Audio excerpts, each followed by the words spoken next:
Hey guys, this is Joseph down at AveryDevelopers, and we're gonna get started again with our tutorial. Here's the code that you should have already. Now, what I promised you was that I was going to show how to make this only display when you're not connected in the disconnect button. Well, the first thing you need to do is select all this and tab. If you're not using MonoDevelop, then you're gonna have to tab them individually, or you don't even have to tab them at all, really.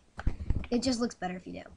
Then you put an if network.peer type equals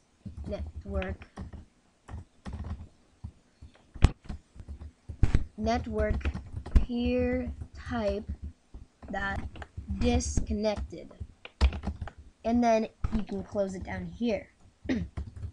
What this does is essentially that just shows you that your network peer type is disconnected. So that means the network peer type is like if you're disconnected, a client or a server, and if it's disconnected, then it'll display all this. Then you want to make else. Then you want to make another GUI button. Disconnect.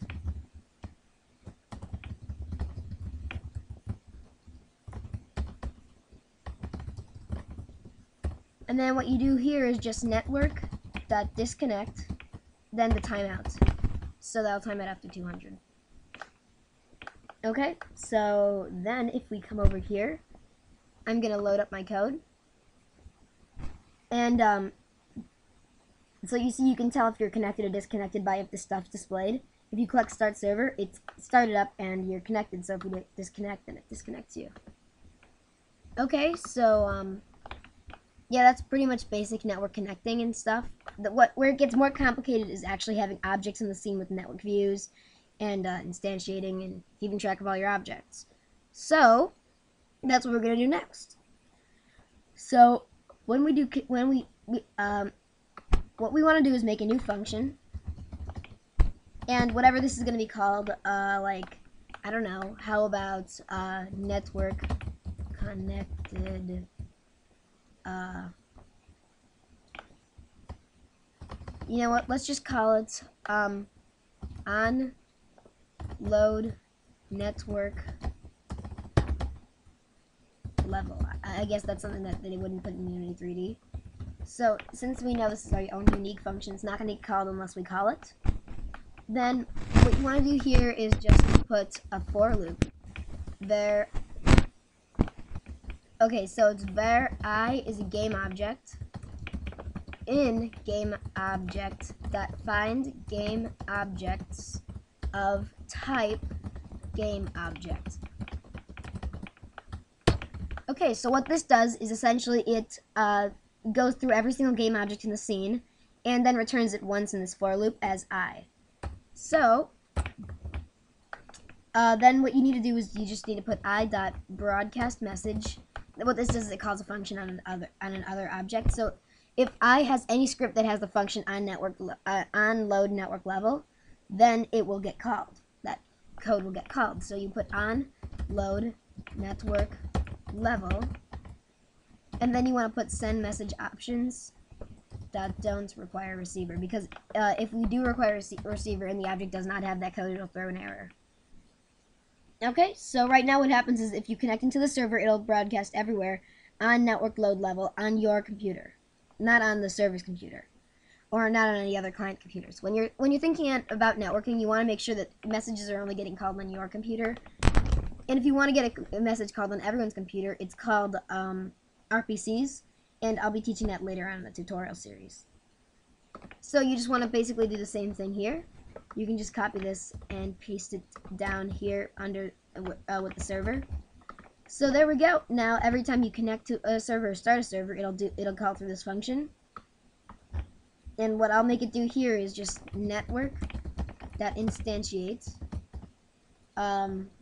player geo transform dot position transform dot rotation, and then you just want to put a 0 after that. So it's like instantiate, except it needs a 0 after that. And then you want to make a new variable called player go, or game object, and then just make that a game object. And so yeah, that's pretty much it. And then so that we can have our main camera be showing, what this will do is I'm just going to instantiate the FPS controller from Unity3D. So, and like have it on a platform so everyone can walk around in the network. Now what you want to do is in the onload network level, you want to make sure that this camera, since it's connected attached to a camera, you want to make sure that this camera clears up. So you want to make sure that the rect of the camera equals rect. Then you want to do something really small, like, I don't know, 0.7, 0.7, 0.25, 0.25. Now just put it out of the way, sort of as a mini-map. And for now, that's okay. And then you want to get components. GUI layer, I believe it is, dot enabled equals false. That way it won't be showing GUI. Okay, so that's pretty much it. Now what you need to do is go into your script, go into the main camera, and you should have a standard assets folder in this project because we're probably just going to be using some of Unity3D's character controllers to make it simple. So you want to grab the first person controller. Oh, okay, we've got compiler errors apparently. Okay, I misspelled game object apparently.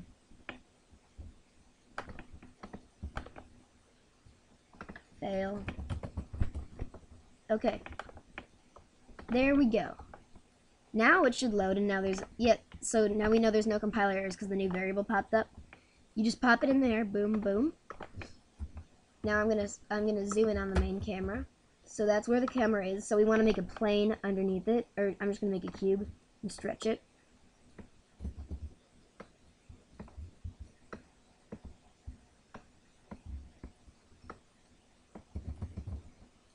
So yeah, that looks nice. So the main camera will spawn a character right over that. So right here, if we start a server, okay, apparently I put in the wrong method. Alright. Okay, so it's not game it's not game object that find game object of type, it's find objects of type and then just game object in there.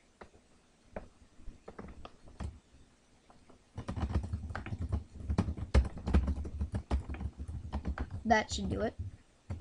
And now if we play it, hang on, oh my gosh. So it's not find game objects of type, it's just find objects of type. For some reason I put game objects down there. Okay, so now if I load, this time it should work. Okay. Yeah, let's see why that didn't work.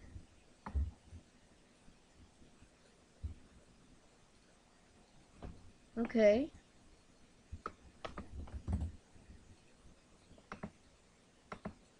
Okay, let me just grab one of these guys. Alright, so it should have created one of these at the position. So, let's see why it's not.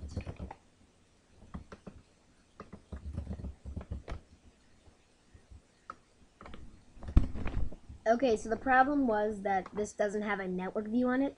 So you want to go to miscellaneous network view. That should do the trick. I think. Nope. Okay.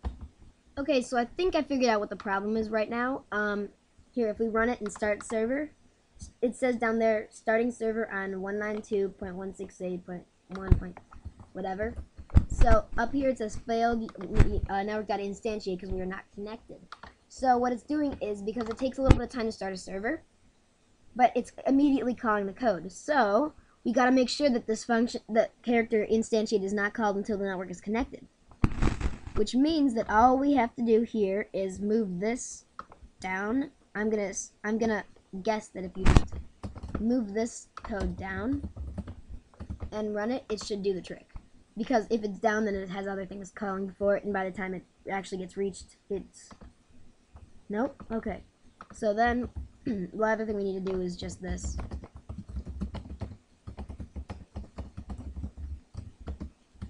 So if network.peerType does not equal network.peerType dot disconnected, so that means it's connected. It's either client or server because it's disconnected. Because it's not disconnected. And then That should have done it, hopefully.